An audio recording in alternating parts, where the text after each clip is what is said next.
Hello दोस्तों, स्वागत है आप सभी का मेरे YouTube चैनल द डेवलपर गुरु पे।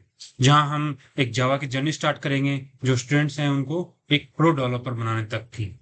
ये चैनल उन लोगों के लिए है जो अभी प्रोग्रामर की तैयारी कर रहे हैं या जो कॉलेज में स्टूडेंट्स हैं जो किसी जॉब के लिए जावा की तैयारी कर रहे हैं। ठीक है, तो अभी ये स्पेसिफिकली वैसे तो देखा जाए तो मैंने प्रोग्रामर के लिए बनाया है। क्योंकि प्रोग्रामर की जो तैयारी कर रहे हैं उसके सिलेबस में आपके जावा है जिसमें 40 to 50 क्वेश्चन जावा के आने की उम्मीद है। ठीक है, जो प्रोग्रामर का पेपर है वो थोड़ा सा लेवल उसका अच्छा रहेगा। जो बीसीए बेसिक कंप्यूटर इंस्ट्रक्टर थे या सीनियर थे उनसे अच्छा रहेगा। तो उसमें बहुत सारे स्टूडेंट ऐसे रहे हैं जो उनको क्वालिफाई भी नहीं कर पाए, क्योंकि कोचिंगों में आजकल ओनली थ्योरेटिकल पढ़ाया जाता है। देखिए, प्रोग्रामर तो क्या है, एक अच्छी पोस्ट है, तो वहां पे आपको प्रोग्रामिंग से रिलेटेड चीजें आनी चाहिए। तो उसी को ध्यान में रखते हुए मैंने ये चैनल बनाया है और इसी के ऊपर मैं इस ओनली कोडिंग से लेकर सभी टाइप की वीडियोज अपलोड करूंगा जिसमें आपको कोडिंग एक बढ़िया लेवल पे सिखाई जाएगी। तो अपन बात करते हैं, तो स्टार्ट करते हैं। चलिए, मैंने यहाँ पे एक इक्लिप्स लिया है। इक्लिप्स का एक टूल है जो डेवलपमेंट टूल है। अपन कोई भी जावा का प्रोग्राम प्रोजेक्ट बनाएंगे या कुछ भी बनाएंगे उसके लिए यूज कर सकते हैं। जिन लोगों को नहीं पता कि इक्लिप्स क्या है वो गूगल पे डाउनलोड कर लें इक्लिप्स, वहां से आप इंस्टॉल कर लेंगे तो आपको इस टाइप की एक स्क्रीन दिखाई देगी। ठीक है, इक्लिप्स से आप इजीली जावा का प्रोग्राम बना सकते हो, रन कर सकते हो, उनको इजीली फाइंड आउट कर सकते हो एरर्स वगैरह को। तो चलिए स्टार्ट करते हैं जावा का प्रोग्राम क्रिएट करना। तो मैं सबसे पहले मैं प्रोजेक्ट क्रिएट करता हूँ।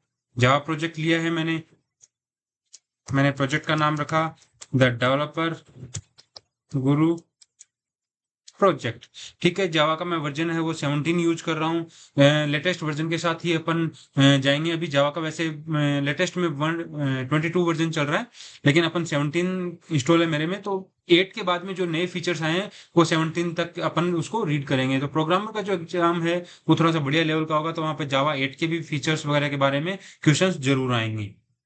तो चलिए, मैंने यहाँ पे एक प्रोजेक्ट क्रिएट कर लिया, द डेवलपर गुरु प्रोजेक्ट। अब प्रोजेक्ट है एक, उसमें है क्या, प्रोजेक्ट्स में क्या होते हैं, अपने पैकेजेस होते हैं। ठीक है, तो अपन पैकेज कैसे क्रिएट करते हैं। चलिए पैकेज क्रिएट करते हैं अपन। आप सोर्स में जाइए और न्यू पैकेज com.developer.guru। आपने पैकेज के नेमिंग कन्वेंशन के बारे में पढ़ा होगा कि पैकेज के नाम में जो भी अपन नाम लिखते हैं वो हमेशा स्मॉल लेटर्स में लिखते हैं। ठीक है, बाकी जो क्लासेज हैं ऑब्जेक्ट्स हैं, तो ऑब्जेक्ट्स जो क्लासेज हैं अपनी वो हमेशा कैपिटल लेटर से स्टार्ट होती हैं। और जो भी नेक्स्ट वर्ड होता है उसका भी फर्स्ट लेटर कैपिटल आता है। लेकिन पैकेज के अंदर सारे जो वर्ड्स हैं वो स्मॉल लेटर्स में ही आएंगे। तो आपने देखा होगा पहले से बहुत सारे पैकेजेस जावा के अंदर बने हुए हैं लाइब्रेरी के अंदर, जो java.io, java.lang। तो वो java.lang मतलब ये एक स्ट्रक्चर बनाया है उन्होंने कि जावा के अंदर क्या है, बहुत सारे जावा नाम का फोल्डर बन गया, उसके अंदर बहुत सारे फोल्डर्स बन जाते हैं, लैंग आईओ। तो लैंग से रिलेटेड जितनी भी लैंग्वेज से रिलेटेड जितनी भी क्लासेज हैं वो लैंग फोल्डर में मिलती हैं अपने को। तो यहाँ पे अपन एक पैकेज बनाते हैं com.developer.guru। चलिए, ये मेरा पैकेज रेडी है। अब इस पैकेज में क्या होती है, ठीक है, पैकेज में क्या होंगी, पैकेज के अंदर होंगी क्लासेज एंड इंटरफेसेज। तो चलिए एक क्लास क्रिएट करते हैं। मैं उस क्लास को आपको पूरी तरह से एक्सप्लेन करूंगा। ठीक है, मैंने लिख दिया माय फर्स्ट क्लास। एक क्लास क्रिएट कर ली, तो आप यहाँ पे देख सकते हो कि यहाँ पे कोड ऑटोमेटिकली क्लास का लिखा हुआ आ गया। अपन हर एक सिंटेक्स की, हर एक वर्ड की यहाँ पे बात करेंगे, डिटेल में समझेंगे कि अपना प्रोग्राम में जो भी कीवर्ड्स यूज होते हैं या जो भी क्लासेज यूज होती हैं उनका रोल क्या है। ठीक है, तो सबसे पहले आप हमेशा जो आप पैकेज में लिए हो उस पैकेज का नाम आता है। ठीक है, सेकेंड थिंग आपकी क्लास। जावा क्या है, एक ऑब्जेक्ट ओरिएंटेड प्रोग्रामिंग लैंग्वेज है। सब कुछ इसके अंदर क्या होगा, क्लास एंड ऑब्जेक्ट्स के थ्रू होता है। ठीक है, तो यहाँ पे आपको जो भी प्रोग्राम लिखोगे वो एक क्लास से स्टार्ट होगा। तो क्लास का जो सिग्नेचर है वो किस टाइप का रहता है कि सबसे पहले आते हैं एसेस स्पेसिफायर, जिनके बारे में मैं डिटेल से भी आपको बताऊंगा आगे। ठीक है, अपने यहाँ पे 4 टाइप के एसेस स्पेसिफायर होते हैं, public, private, protected and default. ठीक है, तो सबसे पहले अपने को कोई भी क्लास क्रिएट करने से पहले उसका एक्सेस स्पेसिफायर लिखना है कि वो कहाँ पे विजिबल है। वो प्राइवेट है तो वो सेम पैकेज में अवेलेबल है, या पब्लिक है तो वो पूरे होल प्रोजेक्ट में अवेलेबल है। तो उसके बारे में अपन एसेस आइडेंटिफायर के बारे में आगे कंप्लीटली डिस्कस करेंगे। सेकंड थिंग, क्लास क्रिएट करने के लिए अपने को क्लास कीवर्ड यूज करना पड़ता है। ठीक है, और थर्ड होता है अपना क्लास का नाम। तो मैंने बताया था कि भाई पैकेज का जो नेमिंग कन्वेंशन होता है उसमें सारे स्मॉल लेटर्स रहते हैं, और जो क्लास का नेमिंग कन्वेंशन है उसमें जो फर्स्ट लेटर होगा वो हमेशा कैपिटल लेटर होना चाहिए। प्री डिफाइंड आप जितने भी क्लासेस देखोगे, स्ट्रिंग है, सिस्टम है, प्रिंट स्ट्रीम है, या जो भी क्लासेस आपको मैं यहाँ पे एक्सप्लेन करूंगा उनको आप देखोगे तो पहला लेटर हमेशा कैपिटल मिलेगा। और सेकेंड वर्ड जो यहाँ पे माई फर्स्ट क्लास, यहाँ पे क्या तीन वर्ड है, ठीक है, फर्स्ट अलग है, क्लास अलग है, एक तरह से तीन वर्ड से ये क्लास बनी है। तो यहाँ पे एफ कैपिटल, सी कैपिटल, जो भी वर्ड स्टार्ट होगा उसका पहला लेटर कैपिटल होना चाहिए। जैसे आप प्रिंट स्ट्रीम क्लास की बात करते हैं तो प्रिंट का पी और स्ट्रीम का एस कैपिटल में मिलेगा आपको। तो चलिए आगे बात करते हैं, ठीक है, कि क्लास के अंदर क्या होते हैं। क्लास के अंदर क्या होते हैं, मेथड्स और वेरिएबल्स। चलिए एक मेथड्स बनाते हैं, फिर इसके बारे में कंप्लीट मैं इसको एक्सप्लेन करूंगा। ये आपने देखा होगा मेन मेथड आप क्रिएट करते हो। तो इस मेन मेथड को क्यों क्रिएट करते हैं, क्या इसकी है, जो कीवर्ड्स अपन ने जितने भी लिखे हैं उनका क्या मीनिंग है, उसके बारे में एक्सप्लेन करते हैं। तो जो भी मेथड होता है, ठीक है, उसका जो सिग्नेचर है वो इस टाइप से होता है, और उसकी ये हो गया इसका बॉडी, कि यहां से यहां तक इसका क्या है, बॉडी है। ठीक है, अब मेथड का सिग्नेचर होता है, उसमें भी सबसे पहले क्या होता है, अपना एसएस आइडेंटिफायर, कि वो मेथड अपना पब्लिक है कि प्राइवेट है। अगर पब्लिक है तो वो इजीली सभी के लिए अवेलेबल है, अगर वो प्राइवेट होगा तो वो क्लास स्पेसिफिक हो जाएगा, इस क्लास के बाहर उसको कोई यूज नहीं कर पाएगा। प्रोटेक्टेड है तो वो सेम पैकेज के लिए बाउंड हो जाएगा। इसके बारे में मैं आपको कंप्लीट एक्सप्लेन करूंगा आगे के। ठीक है, सेकंड वर्ड है मेरा स्टैटिक।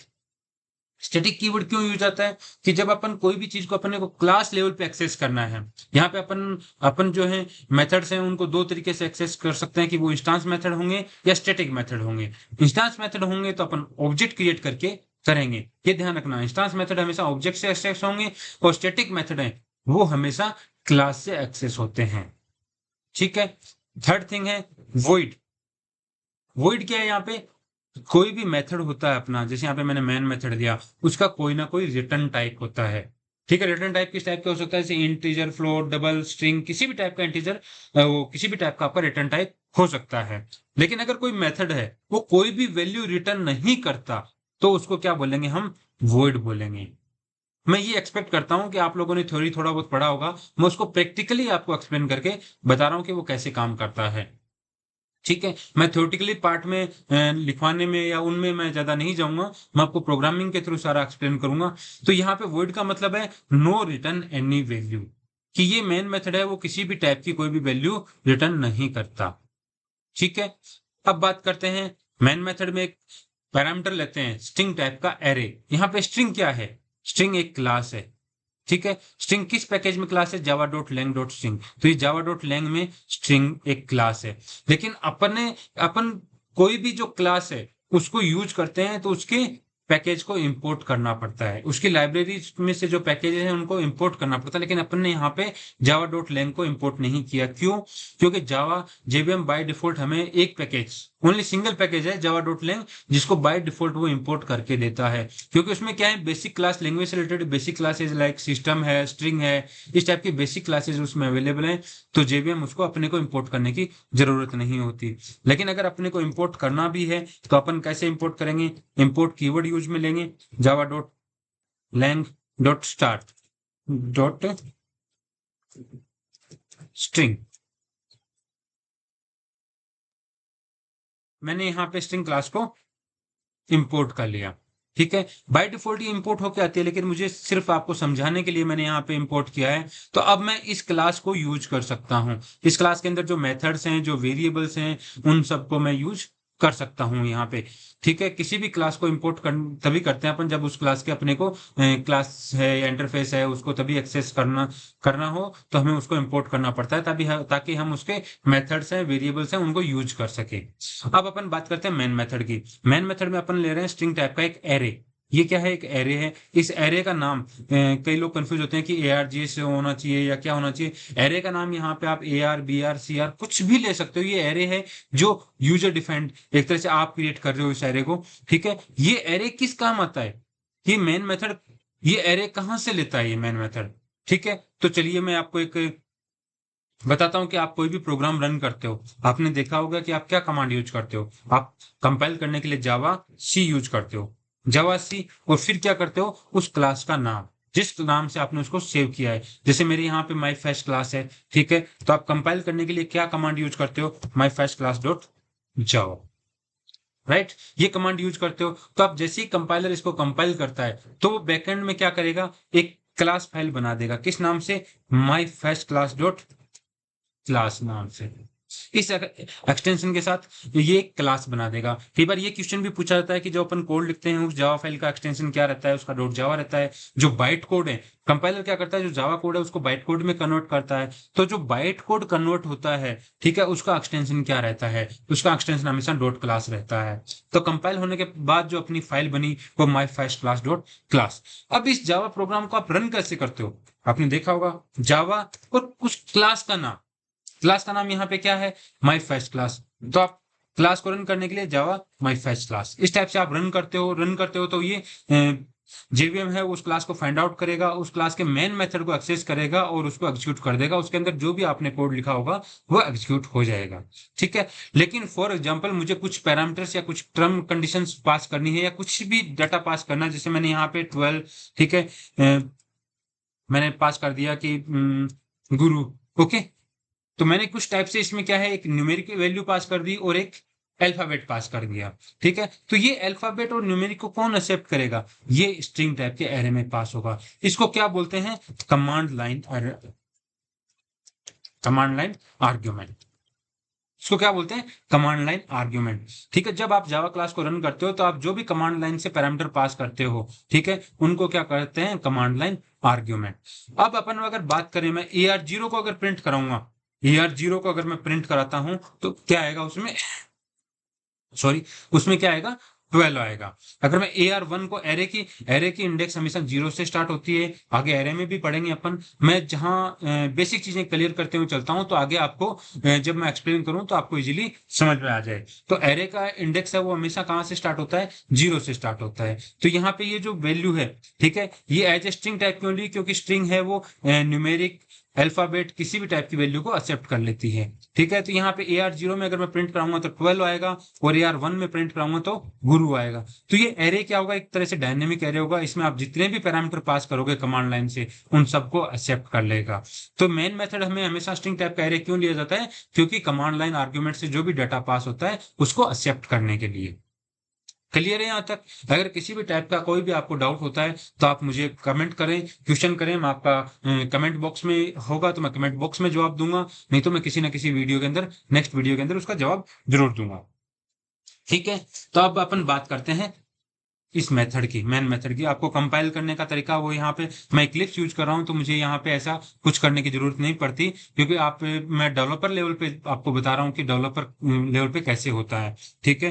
तो यहाँ पे मैंने इसको कर दिया, ठीक है। अभी अपन बात करते हैं कि इनमें क्या आगे पीछे, जैसे कई बार क्वेश्चन पूछा था कि क्या मैं मेन मेथड का सिग्नेचर ये फिक्स है या मैं इनको आगे पीछे भी लिख सकता हूँ, बिल्कुल। आप ऐसे स्पेसिफायर हैं और जो स्टैटिक मेथड का कीवर्ड है स्टोर मेथड को, इनको आप आगे पीछे लिख सकते हो। मैं स्टैटिक को अगर मैं पहले लिख दूं तो उससे कोई फर्क नहीं पड़ेगा, ठीक है। मैं पब्लिक और स्टैटिक को आगे पीछे कर सकता हूं, लेकिन जो मेथड है उसका रिटर्न टाइप उसके जस्ट पहले होना चाहिए। मैं वॉइड को यहां पे नहीं लिख सकता, वॉइड को यहां पे लिखते ही ये एरर देने लग जाएगा, सिंटैक्स एरर, ठीक है। किसके लिए, वॉइड के लिए। तो मैं वॉइड क्या मेरा रिटर्न टाइप है, तो रिटर्न टाइप क्या होगा, मेथड के जस्ट पहले होगा, ठीक है। तो आप पब्लिक और static, public static void main या स्टैटिक पब्लिक वॉइड मैन ये आप लिख सकते हो, लेकिन बाकी आप किसी मेथड का इसका, अब कई बोलते हैं कि अगर मैं इसको स्ट्रिंग टाइप का एरे नहीं लेता हूं तो क्या होगा, कुछ नहीं होगा, आपका प्रोग्राम कंपाइल हो जाएगा, क्लास फाइल बन जाएगी, लेकिन एग्जीक्यूट नहीं होगा। एग्जीक्यूट क्यों नहीं होगा, क्योंकि जेवीएम क्या करेगा, तो जिस क्लास में मेन मेथड होगा उसको फाइंड आउट करेगा, लेकिन मेन मेथड किसके साथ, स्ट्रिंग टाइप के एरे के साथ। जिस क्लास में मेन मेथड स्ट्रिंग टाइप के एरे के साथ होगा उसी क्लास को एग्जीक्यूट करेगा। अगर उसको यहाँ पे फाइंड आउट नहीं होगा कि अगर स्ट्रिंग टाइप का एरे नहीं है फॉर एग्जाम्पल, तो वो इसको एग्जीक्यूट नहीं करेगा, ठीक है। तो ये एज ए नॉर्मल मेथड की तरह आपका काम करेगा, ना कि एक मेन मेथड की तरह, राइट है यहाँ तक। अब अपन बात करते हैं कि इसके अंदर मैं, चलिए मैं आपको कुछ प्रिंट करके दिखाता हूँ।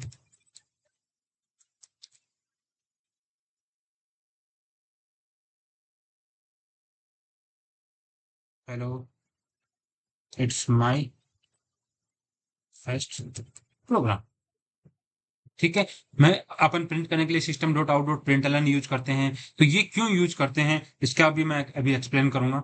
चलिए पहले आपको मैं रन करके दिखाता हूँ, रन एज जावा एप्लीकेशन। जब आप रन करोगे तो आगे आपके यहाँ पे कि hello it's my first program. ठीक है, तो ये प्रिंट कैसे हुआ, तो इसमें एक एक वर्ड पे अपन वापस बात करते हैं। ठीक है, तो सबसे पहले अपन यूज करते हैं सिस्टम। सिस्टम क्या है, एक क्लास है किस पैकेज में, जावा डॉट लैंग में। ठीक है, जिसको मैंने इंपोर्ट नहीं किया था बाय डिफॉल्ट। अब किसी भी क्लास को आप इंपोर्ट करते हो तो इंपोर्ट करने के लिए पहले से अपने को क्या है, बहुत सारी जावा के अंदर क्या है, लाइब्रेरी है। जावा के अंदर क्या है, बहुत सारी लाइब्रेरीज हैं। इन लाइब्रेरीज में क्या होते हैं, इन लाइब्रेरीज में पैकेजेस हैं। इन लाइब्रेरीज में क्या है, प्री डिफाइंड बहुत सारे पैकेजेस हैं। ठीक है, इन पैकेजेस में क्या है, इन पैकेजेस में है क्लासेज एंड इंटरफेसेस। ठीक है, इन पैकेजेस में क्या है, बहुत सारी अपनी क्लासेज हैं, इंटरफेसेस हैं। अब इन क्लास और इंटरफेसेस में क्या है, अपने मेथड्स एंड वेरिएबल्स। ठीक है, अब अपन बात करते हैं जावा की। तो अगर किसी क्लास का कोई मेथड मुझे यूज करना है या किसी क्लास का कोई वेरिएबल मुझे यूज करना है, ठीक है, तो उस क्लास या उस इंटरफेस को मुझे क्या करना पड़ेगा, इंपोर्ट करना पड़ेगा। इंपोर्ट कैसे करूंगा, मैं उसके पैकेज को इंपोर्ट करूंगा। ठीक है, किस में से, लाइब्रेरी में से। ठीक है, यहां पे अपन जैसे बात करते हैं Java dot lang. Java dot lang एक क्या है, मेरा पैकेज है। ठीक है, इस पैकेज में मैंने आपको बताया था क्या है, बहुत सारी क्लासेस हैं। किस टाइप की, लाइक सिस्टम, स्ट्रिंग, इस टाइप की बहुत सारी क्लासेस हैं। अब इन क्लासेज में क्या है, ठीक है, जैसे मैं सिस्टम क्लास की बात करूं तो सिस्टम क्लास में वेरिएबल्स है मेरे, आउट है, ईआरआर है, इन है, system dot out, system dot error, ERR, system dot in, आपने अगर पढ़ा हो तो इस टाइप के वेरिएबल्स हैं। स्ट्रिंग क्लास के अंदर बहुत सारे वेरिएबल्स हैं, लाइक अपन स्ट्रिंग को सब स्ट्रिंग करते हैं। तो इस टाइप के बहुत सारे मेथड्स हैं जिनको अगर यूज करना है। अब इनको अगर यूज करना है मुझे, जो स्ट्रिंग सिस्टम या स्ट्रिंग क्लास मैंने यूज कर रखी है, तो इनके पैकेज को मुझे इंपोर्ट करना पड़ेगा। ठीक है, तो ये आपको हायरार्की समझ में आनी चाहिए कि लाइब्रेरी के अंदर बहुत सारे ऑलरेडी डिफाइंड यूजर, जो जावा है उसमें ऑलरेडी डिफाइंड बहुत सारे पैकेजेस हैं। उन पैकेजेस के अंदर क्लासेज एंड इंटरफेसेज होता है, और उन क्लास और इंटरफेसेज में क्या है, मेथड्स एंड वेरिएबल्स हैं। ठीक है, तो उन मेथड्स और वेरिएबल्स को यूज करने के लिए अपन उन क्लासेज को इंपोर्ट करेंगे। तो यहाँ पे मैंने सिर्फ ओनली एक क्लास इंपोर्ट की है, स्ट्रिंग। अब मुझे उस पैकेज की सारी क्लासेज इंपोर्ट करनी है, तो मुझे क्या करना पड़ेगा, स्पेसिफिक क्लास का नाम ना लिख के मैं क्या कर दूंगा, स्टार कर दूंगा। स्टार कर दूंगा तो उस जावा डॉट लिंक पैकेज के अंदर, जैसे फॉर एग्जांपल मान लीजिए 40 क्लासेज हैं, तो 40 की 40 क्लासेज को अब मैं यूज कर सकता हूं। उनके अंदर जो मेथड्स हैं, उनके अंदर जो वेरिएबल्स हैं, उनको मैं यूज कर सकता हूं। चलिए अब बात करते हैं सिस्टम क्लास की। सिस्टम क्लास है मेरी, आउट है, क्या है इसमें, एक वेरिएबल है। आउट क्या है, एक वेरिएबल है। ठीक है, किसी भी क्लास के वेरिएबल को अपन, जैसे आगे अपन एक्सप्लेन में करूंगा कि वेरिएबल्स भी तीन टाइप के होते हैं अपने, लोकल वेरिएबल है, इंस्टेंस वेरिएबल है, स्टैटिक वेरिएबल। ठीक है, तो जो अपने स्टैटिक वेरिएबल है वो किससे एक्सेस होते हैं, स्टैटिक मेथड्स हो या स्टैटिक वेरिएबल हो। यहाँ पे अपने एक स्टैटिक मेथड ले रखा है। ठीक है, आउट अपना एक स्टैटिक वेरिएबल है। तो स्टैटिक मेथड या स्टैटिक वेरिएबल किस टाइप, कहां से कॉल हो सकते हैं, वो क्लास के नाम से कॉल हो सकते हैं। ठीक है, तो आउट क्या है, वेरिएबल है, किस क्लास में, सिस्टम क्लास में। तो मुझे सिस्टम क्लास का ऑब्जेक्ट क्रिएट करने की जरूरत नहीं है, मैं डायरेक्ट सिस्टम डॉट आउट से उसको एक्सेस कर सकता हूं। ठीक है, अब सिस्टम डॉट आउट क्या करता है, सिस्टम डॉट आउट क्या करता है, एक प्रिंट स्ट्रीम क्लास का ऑब्जेक्ट रिटर्न करता है। क्या करता है, प्रिंट स्ट्रीम क्लास का ऑब्जेक्ट रिटर्न करता है। सिस्टम क्लास के अंदर जो आउट मेरा फील्ड है, ठीक है, वेरिएबल है, वो क्या करता है, प्रिंट स्ट्रीम क्लास का ऑब्जेक्ट रिटर्न करता है। और उस प्रिंट स्ट्रीम क्लास के अंदर क्या है, ऑब्जेक्ट से मैं क्या कर सकता हूं, उसके मेथड्स को कॉल कर सकता हूं, जो इंस्टेंस मेथड्स है मेरे। ठीक है, तो प्रिंटलन क्या है, प्रिंट स्ट्रीम क्लास का मेथड है। किसका, प्रिंट स्ट्रीम क्लास का। चलिए मैं आपको इसको एक्सप्लेन करके दिखाता हूं कि मैंने एक सिस्टम क्लास ली। ठीक है, इसके अंदर मैं देखता हूं तो मेरे क्या है, बहुत सारे फील्ड्स हैं, तीन हैं, जैसे आउट है, इन है, ठीक है, ई एन है। आउट है, प्रिंट कराने के लिए, इनपुट लेने के लिए इन है। अगर अपने को एरर प्रिंट करानी है तो ई आर आर है। ठीक है, तो अपन लेते हैं आउट। सिस्टम क्लास का मैंने क्या लिया, आउट एक वेरिएबल लिया। ये क्या करेगा, ये क्या करेगा, प्रिंट स्ट्रीम क्लास का ऑब्जेक्ट रिटर्न करेगा।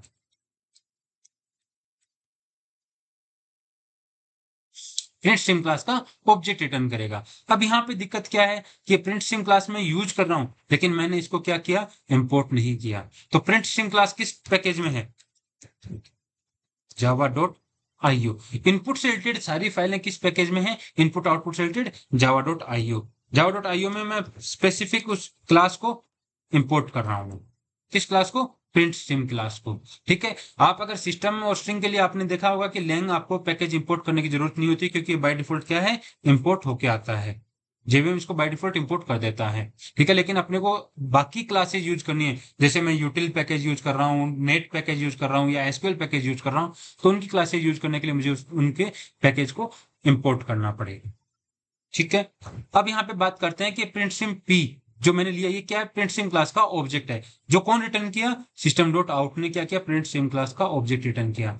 अब मैं प्रिंट स्ट्रीम क्लास के सारे मेथड्स यूज कर सकता हूँ, जैसे अपेंड है, ये है, तो अपन लेते हैं प्रिंट एलन। ठीक है, यहाँ पे दो मेथड्स हैं जो मोस्टली यूज होते हैं, प्रिंट और प्रिंट एलन। प्रिंट क्या करता है, आपका प्रिंट करेगा और कर्सर को सेम लाइन में ही रखेगा। प्रिंट एलन क्या करेगा, जो भी आपने उसको डाटा दिया है उसको प्रिंट करेगा और कर्सर को नेक्स्ट लाइन में ले आएगा। चलो अब यहाँ पे मैं कुछ भी प्रिंट कर देता हूँ, वेलकम टू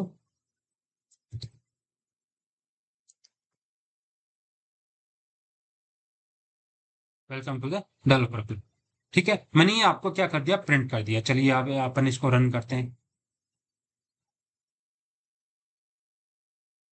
ठीक है, तो इस टाइप के क्वेश्चंस भी प्रोग्रामर में मैं एक्सपेक्ट करता हूं कि इस टाइप के क्वेश्चंस भी आएंगे। ठीक है, क्योंकि लेवल उसका अच्छा होगा, तो उसमें ये भी पूछ सकता है कि सिस्टम डॉट आउट का रिटर्न टाइप क्या होगा, वो किस टाइप की वैल्यू रिटर्न करता है, तो प्रिंट स्ट्रीम क्लास को रिटर्न करता है। तो अभी आपने देखा होगा आउटपुट के अंदर क्या आ गया। चलिए मैं आउटपुट दिखाता हूँ एक बार आपको, welcome to the developer group, hello it's my first program. तो ये पहले ये प्रिंट हो गया, दूसरा भी सेम प्रिंट हुआ। ठीक है, तो अब यहाँ पे मेरा कहने का मतलब है कि जो पी है, पी किसके इक्वल है, सिस्टम डॉट आउट के इक्वल है। तो यहाँ पे मैं पी की जगह में क्या लिख सकता हूँ, सिस्टम डॉट आउट लिख सकता हूँ। तो ये और सिंटेक्स दोनों सेम हो गए, ये और ये सिंटेक्स दोनों। ठीक है, तो ये क्या करता है, सिस्टम डॉट आउट क्या करता है, ये तो एक डायरेक्ट एक कमांड लिख दी कि system dot out dot println. ये आउट क्या करता है, प्रिंट सेम क्लास का ऑब्जेक्ट रिटर्न करता है, और उससे हम प्रिंट यूज करते हैं। राइट है, क्लियर है यहाँ तक किसी को, किसी भी टाइप का आपको डाउट है। ठीक है, किसी भी कीवर्ड्स में, जैसे अपने यहाँ पे बहुत सारे कीवर्ड्स भी अपन ने यूज किए हैं, तो मैंने यहाँ पे सारा एक्सप्लेन कर दिया है। अब मैं एक हायरार्की भी पूछी जाती है कई बार प्रोग्राम में मैंने दो चार क्वेश्चंस ऐसे भी देखे हैं जिनमें ये पूछा भी जाता है कि किस टाइप से आप जो का प्रोग्राम लिखते हो उसकी हायरार्की क्या रहती है। कि ठीक है, सबसे पहले आप अपना खुद का पैकेज का नाम लिखते हो। ठीक है, उसमें ये पूछ लेते हैं कि इंपोर्ट पहले आएगा या पैकेज पहले आएगा, या हायरार्की दी जाती है कि उसमें किस टाइप से हायरार्की कौन सी सही है। तो हमेशा अपना जो आपने जो पैकेज लिया है, ठीक है, जिसमें आप अपनी क्लास बना रहे हो, वो सबसे पहले आएगा। पैकेज के बाद क्या होगा, इंपोर्ट स्टेटमेंट। जितने भी अपने को क्लासेज यूज करनी है अपने प्रोग्राम में, अपनी क्लास में, उनको अपन इंपोर्ट करेंगे। थर्ड थिंग आएगी अपनी क्लास। ठीक है, और फोर्थ थिंग आएगा मेन मेथड। क्लियर है यहाँ तक सभी को। तो ये हमेशा हायरार्की ध्यान रखें कि सबसे पहले अपने को पैकेज अपना लेना है, दूसरा इंपोर्ट करना है, तीसरा अपने को क्लास अपनी राइट करनी है, चौथा अपने को मेथड सीखना है। और मेन मेथड हमेशा स्ट्रिंग टाइप का एरे एक्सेप्ट करेगा, कहां से, कमांड लाइन आर्ग्यूमेंट से, तभी जेवीएम इसको कॉल कर पाएगा।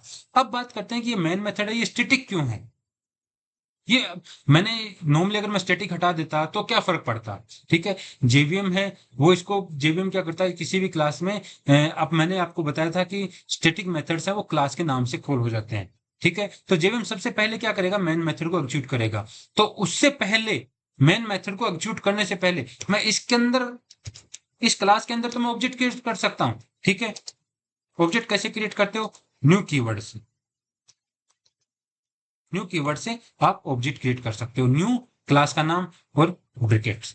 ये लाइन क्या कर रही है, ऑब्जेक्ट क्रिएट कर रही है, किसका, माय फर्स्ट क्लास का, एम का। ठीक है, तो मैं यहाँ पे ऑब्जेक्ट किसके अंदर क्रिएट कर सकता हूँ, मेन मेथड के अंदर क्रिएट कर सकता हूँ। और वहां से, लेकिन उससे पहले मुझे मेन मेथड को कॉल करना है, तो मुझे क्या करना पड़ेगा, उसको क्लास स्पेसिफिक बनाना पड़ेगा कि मैं उसको क्लास से कॉल कर पाऊं। इसलिए मेन मेथड को क्या लिया जाता है, स्टैटिक लिया जाता है, ताकि उसको जेवीएम क्या कर सकता है, क्लास के नाम से उसको कॉल करवा सके। ठीक है, तो इसलिए अपन उसको इंस्टांस मेथड्स नहीं लेते, उसको स्टैटिक मेथड लेते हैं, कि ताकि जेवीएम इसको, और हमेशा पब्लिक रहेगा। अगर मैं प्राइवेट कर दूंगा तो जेवीएम इसको एक्सेस नहीं कर पाएगा। जेवीएम इसको एग्जीक्यूट नहीं कर पाएगा, क्योंकि प्राइवेट क्या होता है, उस क्लास स्पेसिफिक का मेथड हो जाता है। क्लियर है, ये प्रोटेक्टेड है, उसको भी आप एक्सेस नहीं कर सकते हो पैकेज के बाहर। वो कंडीशन अलग है कि आप इनहेरिटेंस के केस में दूसरे पैकेज में एक्सेस कर सकते हो जब वो सब क्लास हो, उसके बारे में अपन आगे एक्सप्लेन करेंगे। या डिफॉल्ट हुआ तो डिफॉल्ट भी पैकेज स्पेसिफिक है। तो चारों एक्सेस स्पेसिफायर में ओनली पब्लिक है जिसको जेवीएम एक्सेस कर सकता है, बाहर से कोई भी एक्सेस कर सकता है। तो ये एक फर्स्ट प्रोग्राम था। इसके बारे में किसी को भी किसी भी टाइप का अगर डाउट है तो प्लीज क्लियर करें, ठीक है, कमेंट्स करें। और आप लोगों की इसी टाइप से मैं प्रोग्रामिंग में हेल्प करता रहूंगा, तो मेरे चैनल को सब्सक्राइब कर दें, तो जिससे आगे आने वाले जो वीडियोस हैं उनमें आपको हेल्प मिल सके। आगे वाले चैनल में मैं थोड़ा जावा के बारे में ब्रीफ करूंगा। मैं जावा की हिस्ट्री में उनमें नहीं बताऊंगा, वो थ्योरेटिकल पार्ट है, वो आप कहीं से भी पढ़ सकते हो। ठीक है, मैं सिर्फ आपको प्रोग्रामिंग के थ्रू पूरा कंप्लीट जावा करवाने जा रहा हूँ। ठीक है, जिसमें आपको हर एक चीज क्लियर होगी कि प्रोग्राम में किस चीज का क्या मतलब है। यहाँ पे आपने क्लास लिया है तो क्यों लिया है, मेथड लिया है तो क्यों लिया है, किस टाइप के मेथड कॉलिंग है, कंस्ट्रक्टर है, आगे पोस्ट कॉन्सेप्ट्स हैं, उन सबको अपन स्टेप बाय स्टेप क्लियर करेंगे। ठीक है, और कोई भी वीडियो मेरा 20 to 30 मिनट का ही बनाऊंगा, जिससे आप एक टाइम में एक टॉपिक को आप कंप्लीट कर सके। ठीक है, तो सभी का बहुत बहुत धन्यवाद। ठीक है, साथ बनाए रखिएगा। ठीक है, सब्सक्राइब करते रहिएगा। Thanks and